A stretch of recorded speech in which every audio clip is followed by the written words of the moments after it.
I'd encourage anyone to go and explore more of China. It's very renowned for its big cities, Beijing, Shanghai, Hong Kong, but getting out into the countryside is a must-do. We've got a new cycling tour, which is an absolutely incredible way to see some of that countryside.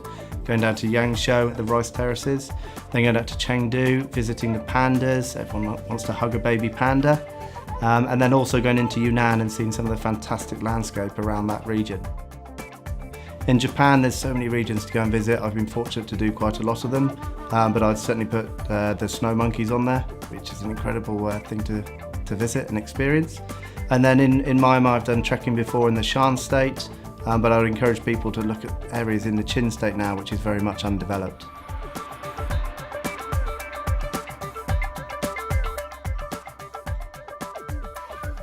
One of the most surreal experiences of my life was a dinner with a geisha, which is just absolutely incredible and nothing can quite prepare you for it.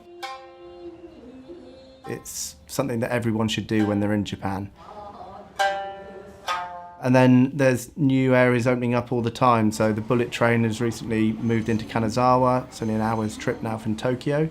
You get to go and see some of the fantastic gardens. Some of the times we recommend people do this is the cherry blossom. It's an incredible experience within Japan. It sweeps through the country. And then the autumnal colours, which actually last a lot longer. And you get these fantastic orange, reds and browns. And being out in the country is just a very nice way to experience it.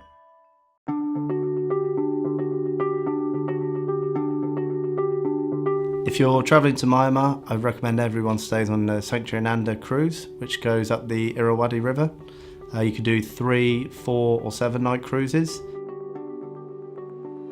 It's an all-balcony ship, and it's just a fantastic way to travel through kind of the lifeblood of the country. In China, a nice way to relax after you've been to the big cities is going to Hangzhou. There's a property there called Four Seasons, and it's just an opportunity to kind of unwind at the end of the trip. And then in Japan, really the best experience you can have is staying in a traditional ryokan. Doing that in Hakone, where they have the hot springs and the onsens, that's very much a quintessential Japanese experience.